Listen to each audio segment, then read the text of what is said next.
it away. Hi, yes, so my name's Connell. I'm a co-founder and the CTO at Zappar. We make augmented reality software and products for mobile phones. We're going to talk a bit today about ZapWorks, which is our creative toolset.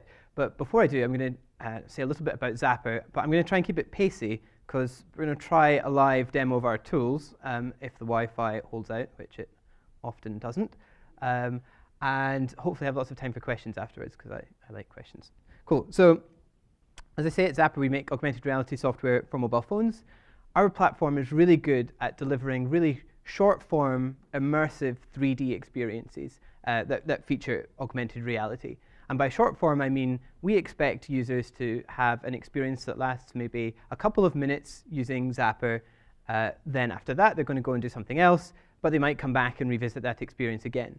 So we're not talking about big games that people are going to spend hours playing. We're talking about little short-form experiences that are contextually relevant to that user at the time that they encounter them in the world around them, and that capture their imagination for a couple of minutes. We call these little pieces of short-form entertainment zaps. They're a wee portion of enjoyment relevant to the user's context and delivered to them through their phone.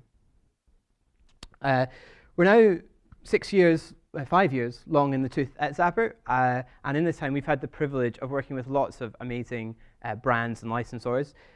We've worked with the likes of Warner Brothers across lots of their properties. We work with Hasbro and kids' toys. We work with Universal on their Minions property.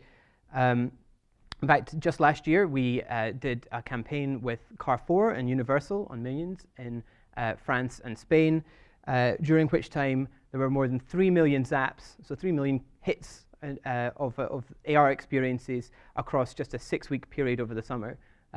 Which really demonstrates that if you've got the right context and the right content, users are really willing and eager to engage with content that can be delivered in AR on phones.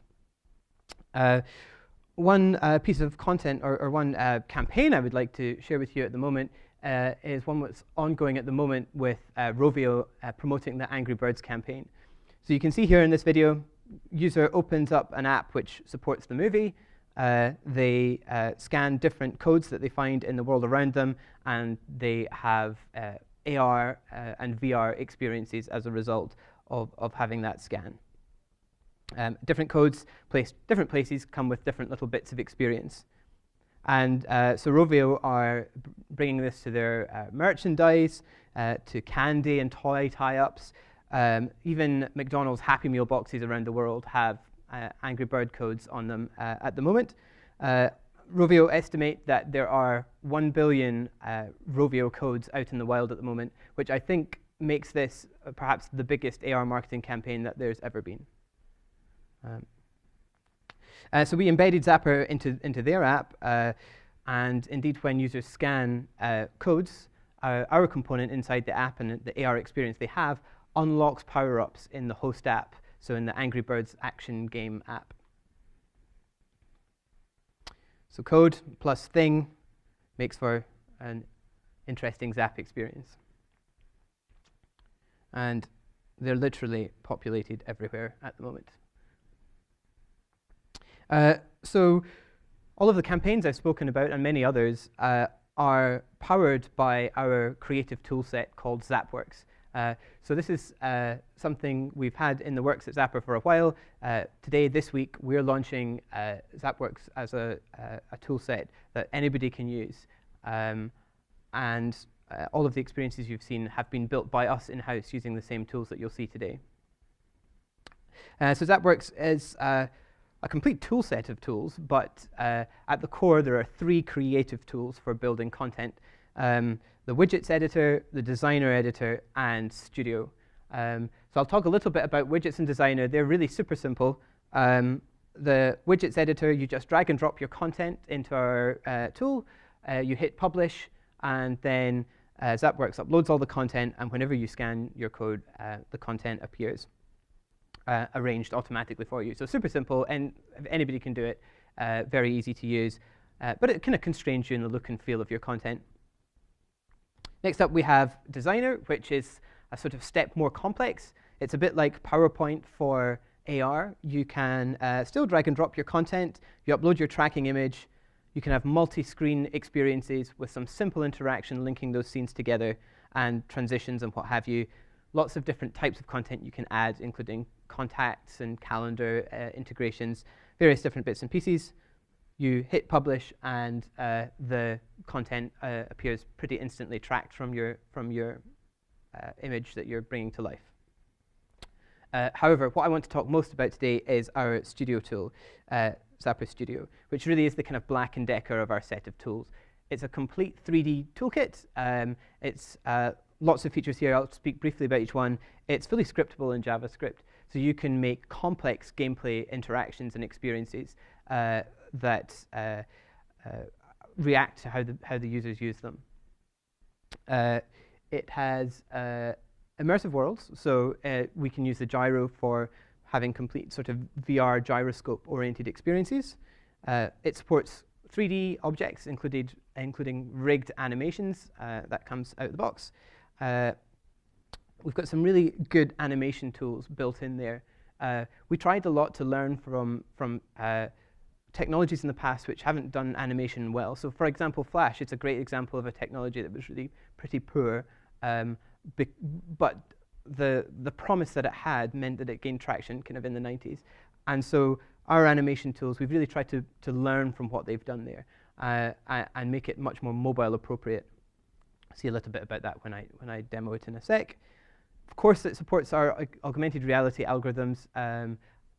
We'll see that also. And it's completely fully hosted. So once you hit publish in Zappar Studio, all of your content is uploaded to the cloud and served to your users without you having to maintain servers or apps or anything like that. It's all served through Zappar and through the cloud. And also today, we're announcing in beta headset support for ZapWorks Studio and experiences built in that tool. And in fact, you'll find in your attendee bag, we've included a Zappar cardboard headset and some content that you can try out, all built with the ZapWorks tool. Before I show a bit more about Studio, I thought I would talk a little bit about just a few other supporting features of ZapWorks which make it really important. The first is Zapalytics. So we've got complete analytics backend that sits behind the ZapWorks. We, of course, have to take any word that begins with A and put Zap at the start and a hyphen. But analytics is a fully supported feature in ZapWorks. You get all of the usual data you'd expect. So country information, the mobile device that they're on, number of uniques, all broken down by day, week, month, etc. But we also have some stats in there to try and help you understand what your users are doing and how they're having your experience. So for example, you can see how long they've spent in a given Zap. You can see what actions they've taken, so what they've clicked on, what parts of the game they've got to, and you can see what time of day, for example, that they were scanning. So to really try and understand the context of the user when they're having the experience, given that context is a really important part of making it work well.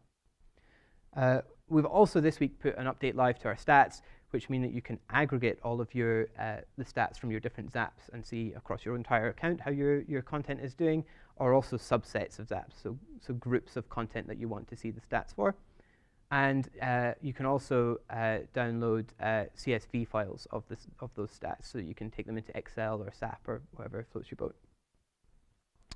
A little bit about pricing.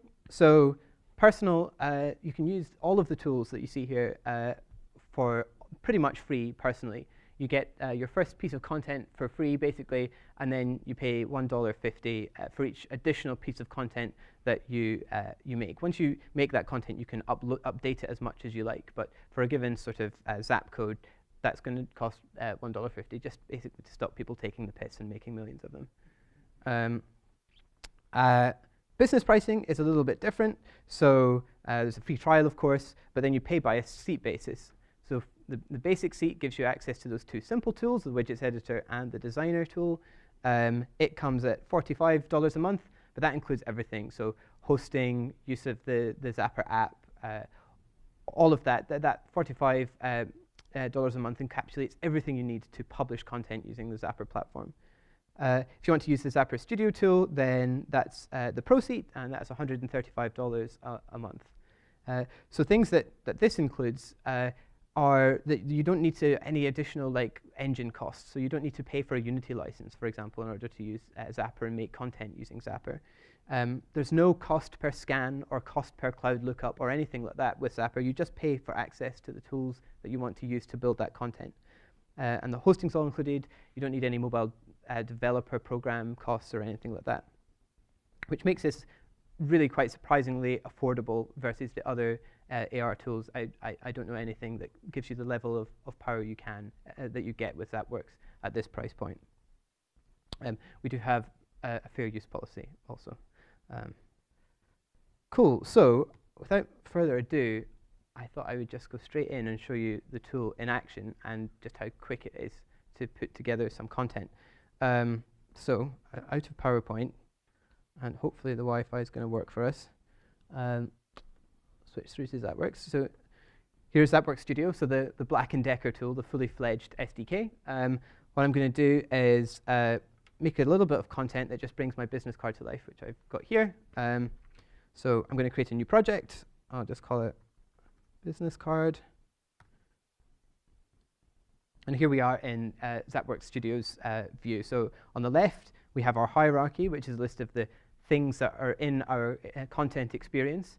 In the center is like a 3D view, but there's nothing added to our experience yet, so it's blank. And on the right, we have our media library, which is where we'll put all of our different source assets that we're going to use in our experience. So the first thing I'm going to do is load in the image of my business card so that we can track that in our experience. So I just click this little plus up by the media library.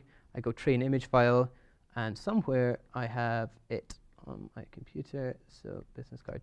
It's just a JPEG of my business card. So I'm going to select that. The system goes through this training process where our algorithm looks at the image and tries to kind of work out what it looks like from lots of angles so that it can track it in the 3D view. It just takes a moment or so, but once it's complete, the target file, we call them, so the file that describes this image to the algorithm, appears in the media library on the right. So I can just drag that from the right into my hierarchy, and we'll see that my business card is now in the 3D view. And it's on this canvas that I will build my content. So I can have a kind of look around my business card like this. I know what content I'm going to make, and it's going to kind of be flat. So I'm going to select flat up here, which allows me to kind of manipulate that 3D view as if I've got a target image that's flat on the table. So what I'm going to do is import a 3D model. So on my computer, somewhere here, I have a 3D model. It's a minion. I'm going to drag it into the media library like this. It kind of has a look at the model and realizes that I also need a texture file that comes with that 3D model. So I've got that also on my computer here. And I'm going to drag that in like this and say finish. And we now have an object down here that I can drag into my scene in order to have my minion. So I can have a little look around, but he's kind of up the wrong way. So let's rotate him around a bit. So I can rotate him with these tools here. Actually, I've grabbed the wrong one. Or I can just change the rotation property here. And I know I need 90 in there to get him standing up, right? So here he is, a minion standing on my business card. I will scale him up a bit since I'm pretty sure minions are bigger, although I'm not entirely sure minions are bigger. I don't know what size minions are. But here we go. And now let's give it a try in our app. So this is one of the things that makes Zappar's platform really special. So we've designed our content here. We want to give it a go. If this was another AR platform, I would maybe have to go into Xcode and build my app and attach my iPhone by cable. I'd have to pay Apple $99 for the privilege of being able to develop on their platform, et cetera, et cetera, et cetera. All we do here is we just hit the preview button. And what happens is Zappar Studio sends that content up to Zappar's cloud and publishes it. And I will be able to then scan that with just the normal Zappar app that I've installed from the App Store to view the content I've created. So here it is publishing the content. It gives me a temporary little Zap code on screen. Now what I'll do when I start the Zappar app is I'll point it at that Zap code. That's just been allocated to me for preview purposes. The app will use that to know that I'm wanting to view this particular piece of content and download that. So let's give that a go. So I wonder if we could switch through to the iPad. That would be amazing.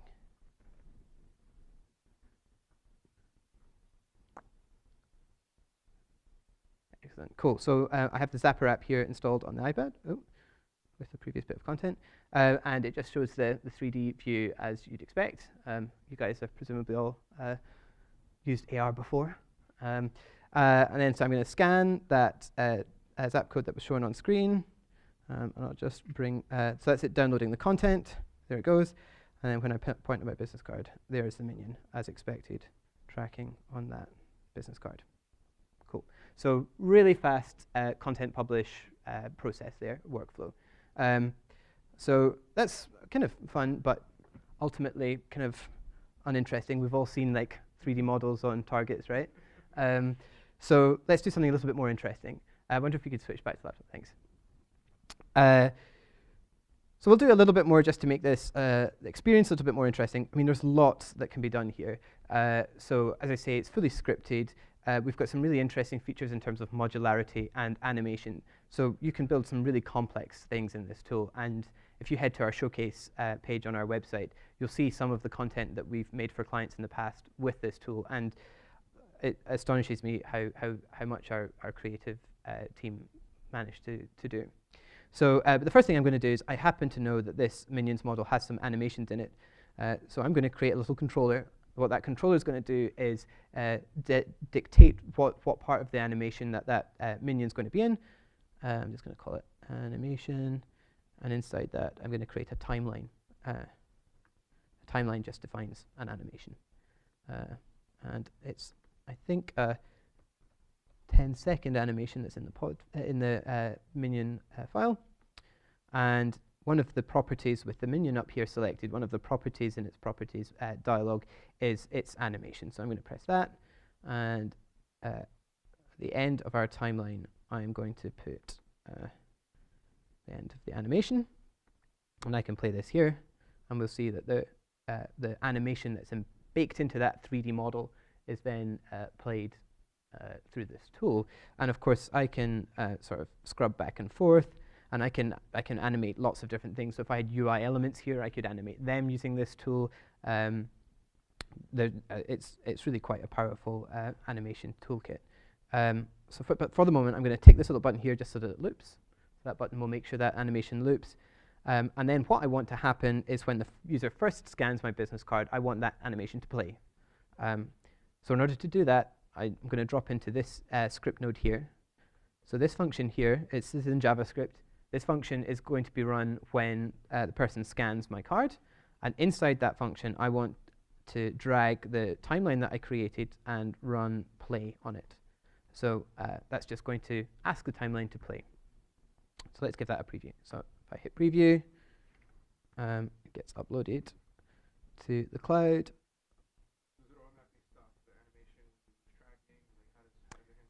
That's a really good point. So I'll show you if you like, and then we can have a little chat about that. So if I scan this, if we could switch back through to the iPad, thank you. Scan it. So I already scanned the preview code up there, and here we have the Minion with his animation playing. So great question. What happens if we lose track? So I'm going to just lose track. And in this case, the Minion is just staying where the iPad last saw him. So it's in the middle of the screen at the moment. If it was kind of just at the edge there, and then I move away, he kind of sticks there, right? Which is not a fantastically ideal set of circumstances to happen for the end user. Like, why is the Minion now off the edge of my screen? So Zappar Studio provides tools to fix that and to do what you want in that circumstance. If we could switch back, that would be amazing. So my target here, I can create a new event or a new script, seen, not seen. These are two JavaScript functions that will be called in the case that the target image comes into view and out of view. And so one of the things we could do, for example, is using that event, have an animation that determines what happens when the card gets unseen. So we could have either the Minion just disappear into nothing, or we could have him open a little pretend door and walk away. Or one of the things we often do at Zappar is we have the Minion like do a little jump and come up onto screen so that he sits and the user can still interact with them even if they've lost my business card or don't care for it. Cool. So the next thing I wanted to show was the beta support for headsets. So let's say we wanted to make this a kind of mixed reality 3D experience to be served through a Google Cardboard compatible headset. So the Zappar app now has support for such headsets. And in the past, we could download the Google Cardboard SDK, we could build it into our Android app, we could then submit that to Google Play and pay Google the $99 for the developer program, et cetera, or we can just right-click on this item here and add a new headset manager. Good, maybe $79. Oh, okay, that's yeah. Cool. Well, with this, you don't have to pay for it, regardless of its price. So I've added a new headset manager here into my experience. What that allows me to do is to control when Zappar goes into headset mode. So since this is kind of simple experience, I'm just going to add a new line in this show function that's called when I start my experience. I'm going to drag the headset manager in because it's got a function that I want to use called use headset. So I'm going to do that. I'm going to hit, in fact, so there's one additional thing I have to do, which is that up until now, Zappar Studio has no idea how big my business card is. It may as well be a huge, colossal business card on the side of a building for it, as far as it's concerned. But when we go into headset mode, it really matters how big that card is, because we're going to want to show it at the right depth. Otherwise, our eyes are going to end up pointing in the wrong direction. So it's about 5 centimeters tall. So I'm just going to go into here. I'm going to say that the default scale here is 1.05 centimeters. I'm going to hit preview. If we could switch back to the iPad as well, that would be amazing. So default scale is to what scale? So it's scaled from 1 meter. Exactly. Yeah. So that parameter just means the size of it in meters. Yeah. So before I scan this, one thing I'd like to point out is that we're going headset mode. First of all, it's not designed for an iPad, which is what I'm using. But it's also designed to be in landscape. And so when I go into landscape, that's what's going to happen. And it's not going to be in landscape on the projector. But if we just rotate our heads like this, then hopefully we'll get the right effect. So I'm going to scan it here. It's downloading the content. And here we are in headset mode. So on iPads, it's also it's maybe even possible to see here, it's the right size for the headset on the iPad screen, despite the fact that on that screen it looks tiny. And if I point at the experience that we've got here, we have a completely correctly 3D rendered stereoscopic view of that content I've created with the minion. And all we had to do to get that to work was right-click and add a headset manager and call a line of code. And at the moment, Zappar's support is for Google Cardboard. Its support for headsets is in beta at the moment, but with the standard ZapWorks Studio tool, there's access to this tech already. If we could just switch back one more time. There's one other type of experience I want to point out. There's lots you can make with this. I've got a 3D 360-degree panorama experience here, which I can just kind of look around in ZapWorks Studio. This would be gyro. In fact, I'll just preview it, and we can see. Scan it here. One more switch, thanks. Cheers. Scan that. Download the experience. And here we are in a complete gyroscope-oriented 360-degree panorama.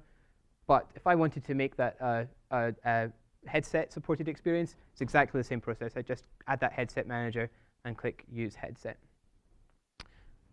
Cool. If we could, one more time, thank you.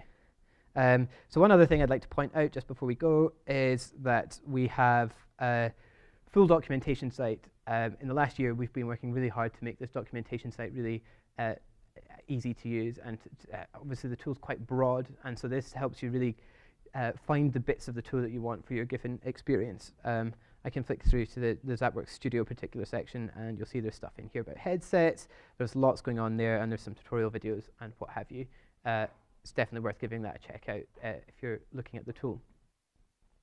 I think that might be the conclusion of what I want to say.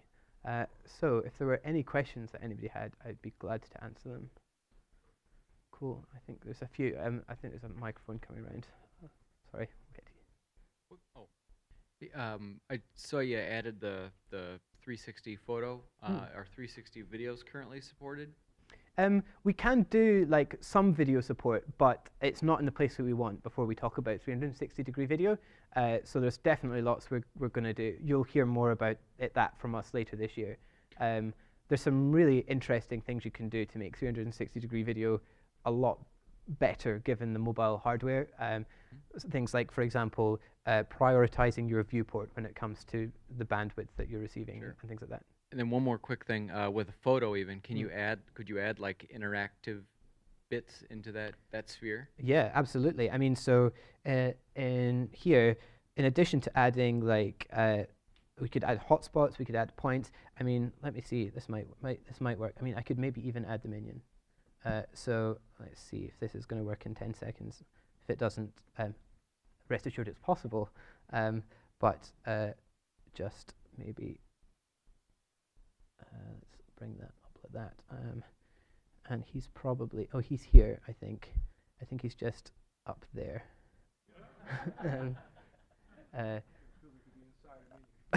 Yeah. Let's see if we can put him somewhere else.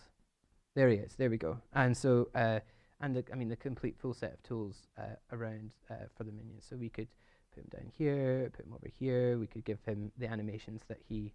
There we go. There we go. Minion in Westfield, London. So yeah, super simple to add lots of different types of content there. Cool. Very awesome. And I love how it updates automatically. Like that was just very cool. You didn't have to rescan it. Basically, the cloud updated. You didn't have to rescan the Zap tag. So you mentioned your first Zap tag is free. Yep. Right. Is the pro version, is there a white label option? Like, what if I don't want to have the ZapWorks app? Like, what if I want to have my own custom app? Do you guys provide something like that, or Yep. how does that work? We have an SDK that you can embed into your own apps. That is priced separately from ZapWorks, but that's absolutely something you can do, and we've done it with many people now. So, for example, lots of our work with Hasbro and toys, that all sits within the apps that correspond to the given toy franchise. So, be it the Transformers app, the My Little Pony app. A big integration recently with Rovio on the Angry Birds movie. A billion codes around the world. Yeah. So. And I guess as developers, what are we going to charge for this? I mean, I can't imagine what you guys charge for like the high-end integrations, but let's say we do a small kind of app like this. What do you see as the market? What do you see us doing in the very near term with this software? And thank you. It was a great presentation. Yeah, no worries. That's a great question, and part of the reason that we're putting the tools out is that we imagine that people will come up with places for using this technology, business models for using this technology that we haven't anticipated ourselves. That said, we have a fantastic, thriving content development business at Zappar. We charge it generally a sort of project basis, and we make it's a very healthy part of our business, and we would imagine that people can use these tools to have a healthy business as a result. Definitely. It's one of these things that the more creative you can be and the more slick and nice you can make an experience, people are happy, businesses are happy to pay for that if it helps them engage their users.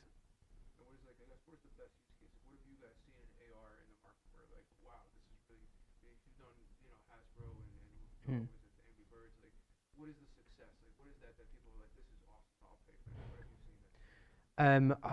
There's lots. There's maybe two that I would say in particular which are that I find particularly compelling, partly or for two different reasons. The first one is we last year did, and in fact are repeating it this year, a campaign in South Africa on petrol receipts or like gas receipts. So if you buy gas in a petrol gas station, getting too British English on this. If you buy some gas in South America, they've got to charge the same amount to everybody. Every gas station has to charge the same amount for gas in South Africa. It's a regulated market. So they're trying to compete with each other based on the experience you have on the forecourt. So they, Engen, our partner out there, they did an experience where you scan the receipts that you get, and you can do a little race, and you can put in your into a high score. The more you go back, the better you get, etc., etc. They attributed an 11% uptake in sales from the previous year as a result of that AR campaign alone. So I mean, and that's a very significant, valuable amount of money to a company like Engen. And needless to say, we're doing it again this year with them. Oh yeah, sorry. The second one is there's a great set of experiences we're doing at the moment in STEM learning textbooks.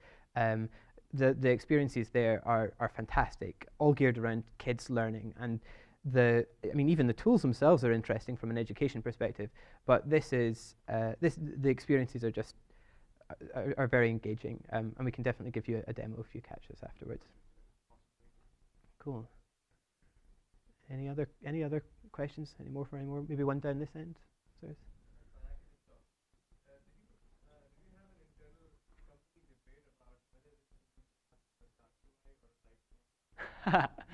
Dark UI versus light UI for the tool. I can't remember. I mean, it was probably our epic designer, John, I think it was John who came up with the appearance for it. I don't know. I suspect with you, maybe with me, I'm generally for lighter UIs because I don't know, the darker ones I find difficult eye strain wise.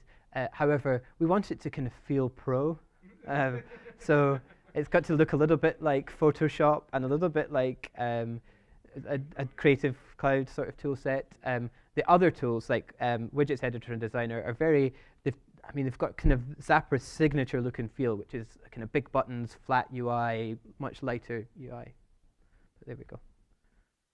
What maybe another question here?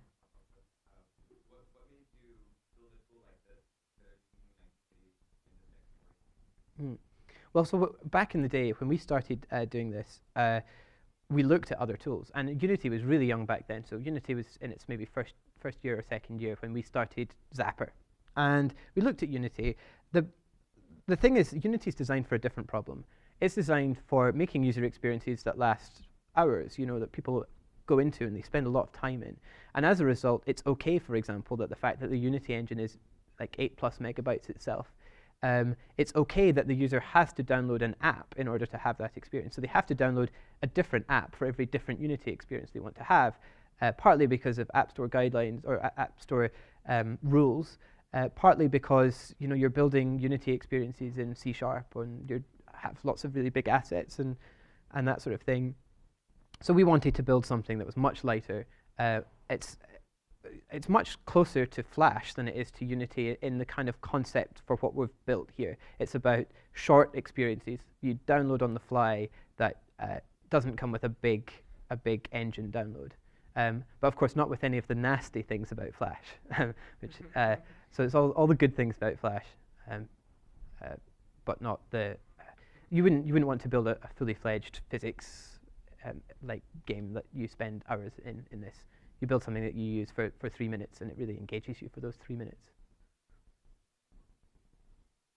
Cool. Any more? Maybe one more down here. Yeah, for the embedded SDK configuration, like to get to that white label type configuration. Does it still require being online, or do you have the ability to include the assets in the app and go offline completely? Yeah, we can absolutely do that. There's numerous ways of doing it. We own the tech stack from the top to the bottom, and so if someone wants to use our technology in your own app, then we'll have a conversation with you about how you want to incorporate it, and we can make tweaks to the tech in order to accommodate the use case that you're looking for. And offline content is absolutely one of those. Sorry.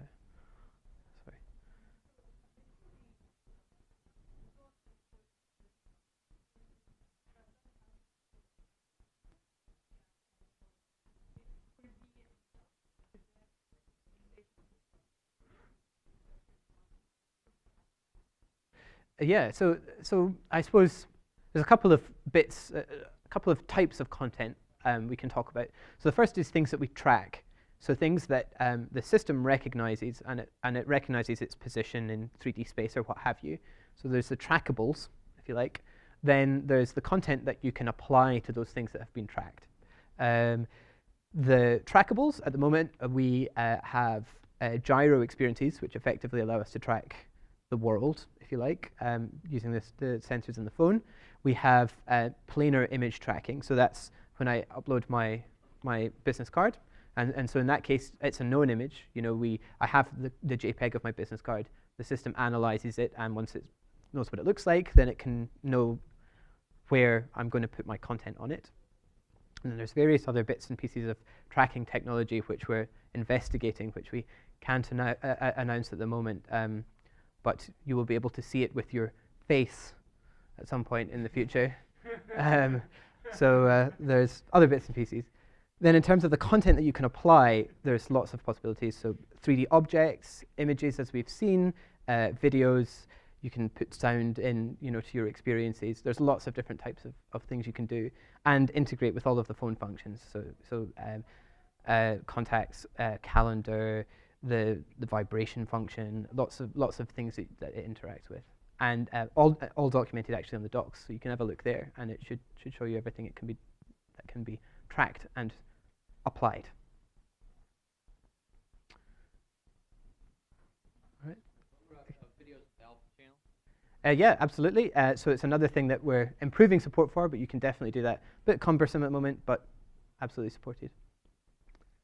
Is there one over here? Sorry. Yeah. So using your current example, is this working now? Hello. Using the example we did, you had mentioned that once one of the options for the animation is once the card is out of view, that the minion could like jump up on the screen and we can continue interacting with him. So does that mean that your zap, your whole animation could get triggered by a target and then, irregardless of that target, continue on through a series of events? Absolutely. And so there's lots of circumstances where it's not appropriate to track an item.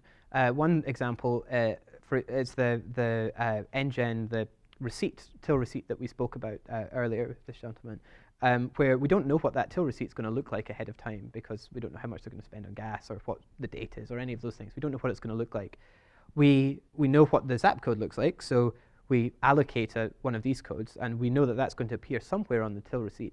So what we normally do is we have, for something like that, we have a moment of pageantry. So just a moment of like animation that comes forth from that zap code, but that effectively just triggers an experience that's going to be shown, as we call it, screen relative. So as if it's on the screen of the phone rather than necessarily in 3D space around the thing that they've scanned. So you can absolutely do that. So you've got something that's triggered, as you say. You can even go a step further and say we don't actually need necessarily to trigger it from something in the real world at all. So you could have a link, we call it a deep link, that you could share on Facebook or something, and then the user taps that. It takes them into the Zappar app and launches them straight into an experience that's been built with this tool. At that point, Zappar Studio just becomes a kind of interesting tool for building short experiences, short 3D experiences on mobile, AR, VR, or not. It just becomes an interesting way of creating content. Can we kick into the gyros then? Yeah, absolutely.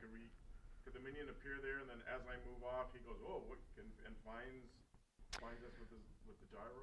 Yeah, absolutely. So in the latest version of Zappar Studio, which we launched this week, if I just go back to the previous experience that I'd created, the business card experience, here we are. There is a little tick box down here called Use Gyro. And what that does is kind of fuse the computer vision tracking with gyro tracking. So if I look away, then I can look around here, and if the minion's got another minion friend behind me, then I can look around and see him. Because of the scripting environment, you can do whatever you like in that circumstance. So if for example, you lose track, you might want to bring in an environment around the user, or you've just got ultimate creative control as to what happens in those circumstances. Cool. Nice. Oh, is there one more? Or a couple more? Almost. Yeah, just one last thing. Yep. I think you can go first. Okay, so if I have content in other third-party, DCC tools like Max or Unity, for that matter, Yep. Can I export it out into like a format that will then be easily loaded up, so that I don't have to like drag and drop each of the asset into the canvas here? At the moment, there's relatively limited interoperability with other tools like Unity, say. The easiest thing to do at the moment is to go back to your source 3D assets and export them in the format that's supported by Zappar Studio, and then you can bring them in. That said, our 3D import process is one of the things that we're working most hard on at the moment. 3D objects are just one of the hardest things to make in general, particularly when you're making them for mobile. So we want to make that process as simple as possible, so that the bits that people spend their time on are making those models look right and function well on mobile devices. Is it possible for the target image itself to have the Zap code embedded in it, so that I don't have to first trigger the Zap code and then go to the target image? I'm not quite sure I understand what you mean, but if I just hide the minion here, so where is he? Here he is. That's the minion, so that we can look at so this is what my business card looks like if you hold it in your hand, but I'll just show it here since it's kind of small and far away. You can see here that I have a Zap code on this image here. So what I did when I made my business card was I took the source image, using ZapWorks, I allocated myself a code, which is the one you see here, and then I photoshopped that into the right place on this target image. Now, in the case where we've been demoing here, I've hit the preview button in order to view that content quickly. If instead I hit the publish button here, I would select the code that I'd allocated earlier, and then that content would scan and launch just from pointing at my business card and from the code that's on it. So you don't need to, absolutely the recommended use case for this is you put a Zap code on your item. This is way bigger than it needs to be. The algorithm can scan even when it's pretty small. We switch back through to the iPad very quickly, see if I can demo it. Here's the code here, and there we go, it's scanned even when it's like that size in the camera view. In fact, the tracking, there we go. But the point, you'll see when it goes from saying scanning to like unlocking, that's when it's recognized it, and I can hold it and I'll bring it closer until it recognizes it. So about there. So that's how small it can be on screen and still scanned. So the idea for us is that maybe you've got a poster, you put the Zap code somewhere on the poster, maybe in the corner, and then the users just point their phone at the poster without having to direct necessarily at the code, and it comes to life. Cool. Nice. All right. Well, thank you for having me, everyone.